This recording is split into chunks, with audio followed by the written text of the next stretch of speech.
होली के दौरान ही प्रदेश भाजपा द्वारा एक बड़ा फैसला लिया गया और 25 सांगठनिक जिलों में भाजपा द्वारा जिला अध्यक्षों में परिवर्तन किया गया। इनमें से एक आसनसोल भी है। बप्पा चटर्जी की जगह देवतनु भट्टाचार्य को आसनसोल जिला सांगठनिक का अध्यक्ष बनाया गया है। आज उन्होंने शीतला में भाजपा के जिला कार्यालय में एक प्रेस मीट की। इस मौके पर यहां पूर्व भाजपा जिला अध्यक्ष बप्पा चटर्जी, वरिष्ठ भाजपा नेता कृष्णेंदु मुखर्जी के अलावा अन्य वरिष्ठ भाजपा नेता उपस्थित थे। यहां पर सबसे पहले नया जिला अध्यक्ष बनने के लिए देवतनु भट्टाचार्य को अन्य भाजपा नेताओं द्वारा बधाई दी गई और उन्होंने होली के अवसर पर एक दूसरे को रंग भी लगाया। इसके बाद पत्रकारों के सवालों के जवाब देते हुए नए भाजपा जिला अध्यक्ष ने दावा किया कि आज की तारीख में पूरे पश्चिम बंगाल में टीएमसी का संगठन ना के बराबर है। उन्होंने कहा कि संगठन के तौर पर टीएमसी की कमर टूट चुकी है, लेकिन सरकार में वह सिर्फ पुलिस और प्रशासन के दम पर टिकी हुई है। उन्होंने कहा कि भाजपा कार्यकर्ताओं का मनोबल बढ़ाने के लिए भाजपा का शीर्ष नेतृत्व पूरी तरह से उनके साथ है और टीएमसी कार्यकर्ताओं द्वारा बूथ पर कब्जे को रोकने के लिए भाजपा द्वारा भी सबसे निचले स्तर पर भाजपा के संगठन को मजबूत किया जा रहा है। उन्होंने कहा कि टीएमसी के नेता अगर यह सोचते हैं कि अब वह डरा धमकाकर भाजपा कार्यकर्ताओं को चुप कर देंगे तो ऐसा होने वाला नहीं है, क्योंकि लोगों के मन में टीएमसी के प्रति अब कोई भावना नहीं रही। लोग चाहते हैं कि टीएमसी जाए और लोगों के इस भावना को अमली जामा पहनाने के लिए भाजपा का हर कार्यकर्ता पूरी तरह से तत्पर होकर इस कठिन लड़ाई में लड़ने के लिए तैयार है। उन्होंने कहा कि जरूर इसमें मुश्किलें आएंगी, लेकिन भाजपा नेतृत्व इसके लिए तैयार है और इसे देखते हुए भाजपा नेतृत्व द्वारा भाजपा कार्यकर्ताओं का मनोबल बढ़ाने की दिशा में हर संभव कदम उठाए जा रहा है। उन्होंने कहा कि सत्ता परिवर्तन किसी एक पार्टी के द्वारा नहीं होता, सत्ता परिवर्तन आम जनता करती है और बंगाल में बंगाल की जनता सत्ता परिवर्तन के लिए मानसिक रूप से तैयार हो चुकी है और भाजपा कार्यकर्ता और नेता बंगाल की जनता की उस भावना का सम्मान करते हुए इस लोकतांत्रिक संघर्ष के लिए तैयार हैं।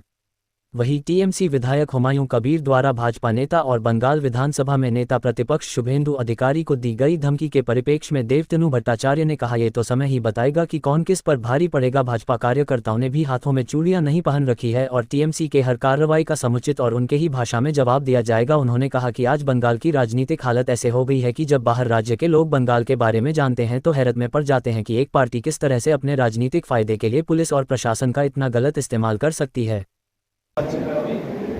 विशेष करे सरकार चालानोटा जादेर उद्देश्य नय, जादेर उद्देश्य पश्चिमबंगेर যারা সাধারণ মানুষ জনগণ তাদেরকে শোষণ করা, শোষণ করে নিজেদের পেট ভরা, এটাই যাদের উদ্দেশ্য। তারা এই লোভ তারা সম্বরণ করতে পারবে না এবং তারা যে কোনো মূল্যে নিজেদের সরকারকে এখানে স্থির রাখার জন্য অনৈতিক যে কোনো ধরনের পদক্ষেপ তারা নিতে ডেসপারেট হয়ে যাবে। সেজন্য এই লড়াই অবশ্যই কঠিন, কিন্তু এই লড়াই শুধু পার্টির লড়াই নয়, এই লড়াই এখন জনগণের লড়াই। সাধারণ মানুষ মনস্থির করে নিচ্ছে যে এই সরকারকে তারা ফেলবে এবং এই সাধারণ মানুষের যে ক্ষোভ, সাধারণ মানুষের যে ইচ্ছা এই সরকারকে পরিবর্তন করাই, এটাই কিন্তু আমাদের ভারতীয় জনতা পার্টির ক্যাপিটাল। সাধারণ মানুষ চাইছে, সাধারণ মানুষই পরিবর্তন আনে, সাধারণ মানুষই পরিবর্তন আনবে। আমরা অনুঘটক মাত্র, আমরা শুধুমাত্র সাধারণ মানুষকে অর্গানাইজ করা এবং বুথ ম্যানেজমেন্ট যেটাকে বলা হয়, বুথ দখল করার যে প্রবণতা বা ইচ্ছা, সেটাকে যদি আমরা সাধারণ মানুষকে সাহস জুগিয়ে এবং আমাদের কর্মীদেরকে সংগঠিত করে আমরা যদি বুথ রক্ষা করতে পারি, সাধারণ মানুষ যদি ভোট দেওয়ার সুযোগ পায়, তবে সাধারণ মানুষ এই সরকারকে পরিবর্তন করবে। সেই বুথকে দখলমুক্ত করতে আপনারা কি পদক্ষেপ নিতে পারেন? ওরা তো যতগুলো ভোট হচ্ছে সবচেয়ে ব্যাপার জান ভালো করে যে বাই ইলেকশন 3 লক্ষর উপরে বেশি ভোটে জিতেছে, যেটা কিন্তু এটা আসানসোলের মধ্যে রেকর্ড। এই বুথ দখল রুখতে বিজেপি কি পদক্ষেপ নিতে পারে? দেখুন, বুথ দখল রোখার জন্য আমাদের বুথ সশক্তিকরণ অভিযান হয়েছিল, সেই সময় আমরা বুথ গঠন করেছিলাম। তারপর থেকে বুথকে আমরা ক্রমাগত নারিশমেন্ট করছি, বুথ সংগঠনকে চাঙ্গা করার চেষ্টা করছি এবং ধীরে ধীরে বুথের কর্মীরা তারাও যথেষ্ট পরিমাণ আত্মবিশ্বাসী হয়ে উঠছে এবং তাদেরকে সব ধরনের সহযোগিতা করা, তৃণমূলের দুষ্কৃতীদের সঙ্গে চোখে চোখ রেখে লড়াই করার জন্য যে আত্মবিশ্বাস দরকার, সেই আত্মবিশ্বাস জোগানো, এটাই আমাদের প্রধান টার্গেট এখন। এবং আমরা যেটুকু সময় বাকি আছে সেইটুকু সময়ের মধ্যে দুটো জিনিসকে মূল ফোকাস করে এগোবো।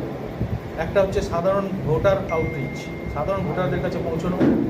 ভারতীয় জনতা পার্টি পশ্চিমবঙ্গে ক্ষমতায় আসলে পশ্চিমবঙ্গকে কী করতে চাইছে, পশ্চিমবঙ্গ সম্পর্কে ভিশন কী আছে ভারতীয় জনতা পার্টি, সেটা সাধারণ মানুষের মনের মধ্যে গেঁথে দেওয়া এবং তৃণমূল যে অন্যায় অবিচারগুলো করছে সেটার রিমাইন্ডার দেওয়া।